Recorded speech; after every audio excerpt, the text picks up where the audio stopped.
Hello, I am Bianca Beck. I am the marketing manager for the Middle East and Mauritius, and today I'm joined by Richard Neal, our commercial director for Africa. Richard is actually based in our Mauritius office, where he works really closely with individuals and businesses across South Africa, Mauritius, and the wider African continent. He really specializes in helping clients leverage international structuring opportunities and to support growth and cross-border expansion. Today, we're looking at Mauritius a year in review. We will be reflecting on what 2025 has looked like for the Mauritius and African clients and discussing what we can expect as we head into 2026. Richard, I think a nice place maybe to start this conversation is, maybe highlighting a win or a success of 2025 for you or the team. Thanks, Bianca. Thanks for the introduction.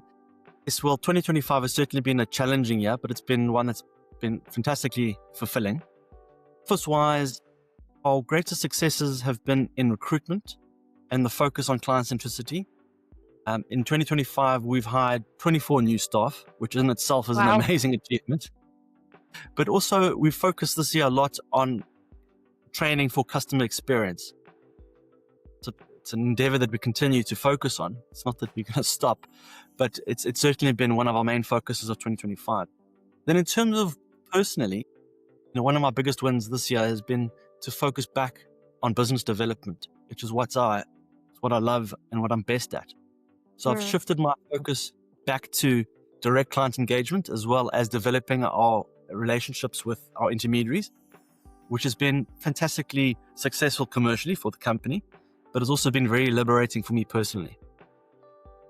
Yeah, that's fantastic. And I suppose, we know that, successes and wins don't come without some road bumps along the way. So maybe we could also talk about what has been maybe some of the biggest challenges for you and the team.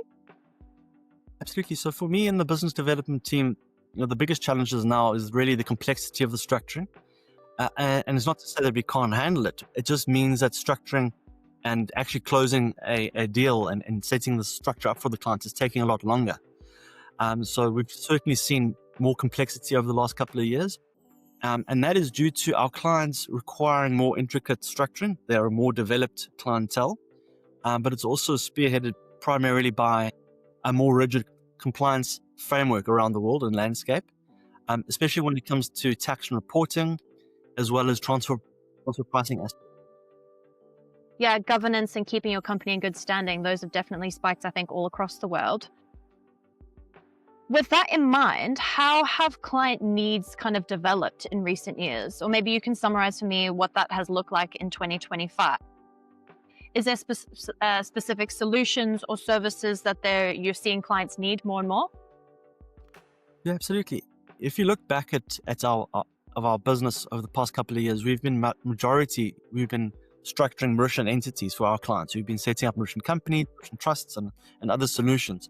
2025 has certainly seen a shift in that from Mauritian purely structures to structures that have Mauritius in them, but have an international or outside of Mauritius aspect as well. And a very big example, and it's happened on a couple of occasions, is with our African client base. They want their wealth planning structure to be based out of the UAE.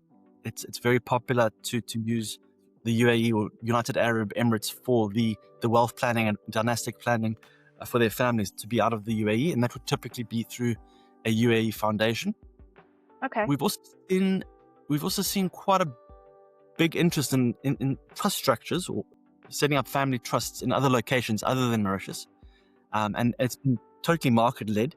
And the usual suspects, or the ones that the clients are wanting the most, are discretionary trusts in Guernsey, in Cyprus, and in Singapore.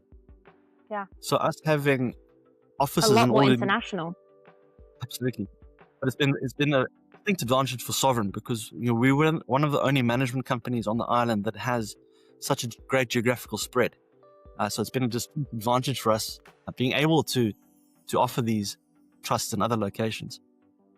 Yeah, and I know that you and the team have put a lot of effort into kind of, meeting with clients in these different African regions. So Mauritius is becoming more and more, I think I'd describe, and I'm sure you might agree, as the kind of gateway from Africa into other parts of the world. In 2025, which market, or internationally or regionally, has Mauritius paired best with maybe? I think that could be quite interesting, either from a trade or an investment perspective. Which regions are pairing nicely with Mauritius at the moment? Yeah, absolutely. I mean, having just recently looked at our books, the structuring for our South African clients is still at the top in terms of number of businesses we established and trusts we established. But we are seeing a shift to the rest of Africa. And as mentioned before, Mauritius is a great location for an operating or holding company, but it's really opening up the rest of the world to the wealth planning and investment opportunities, primarily through the UAE, Guernsey, Cyprus, and Singapore. And these structures with a Mauritian trading or operating company held by an international trust or foundation works famously. And really puts our clients' mind at ease. We've also seen an increased interest in Mauritius' special licenses and the regime that Mauritius offers in terms of licensable activities. And for that, we've seen an increase in the GBCs with special licenses, but also our clients using the Global Business Corporation for the double taxation agreements and lessening tax. And with all of the things that you've kind of said there in mind, what are maybe some of the biggest learnings that you can take away from this year? What maybe would 2020, how would you describe 2025? What would it be remembered for? Well, I mean, the key learning, and it's nothing new to the audience, but the key learning is really that activity defines your prosperity. And 2025 has been exemplified. Well, that's been exemplified for me. An interesting statistic that I learned on one of our external training sessions is that 80% of sales require between 5 and 12 follow-ups before closing.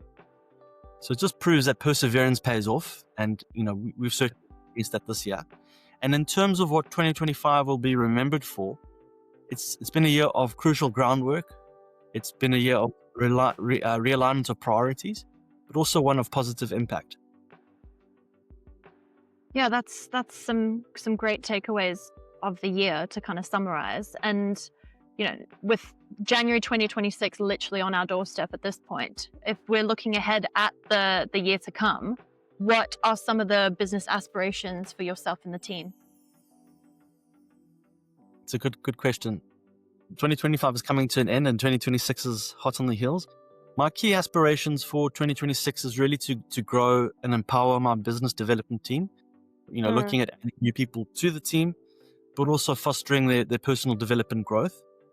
We've seen fantastic dividends coming from our BDMs through their training and giving them high levels of support, giving them a bit of agency, ability to do weird and wonderful things that they think are going to work, looking at new markets, looking at new products.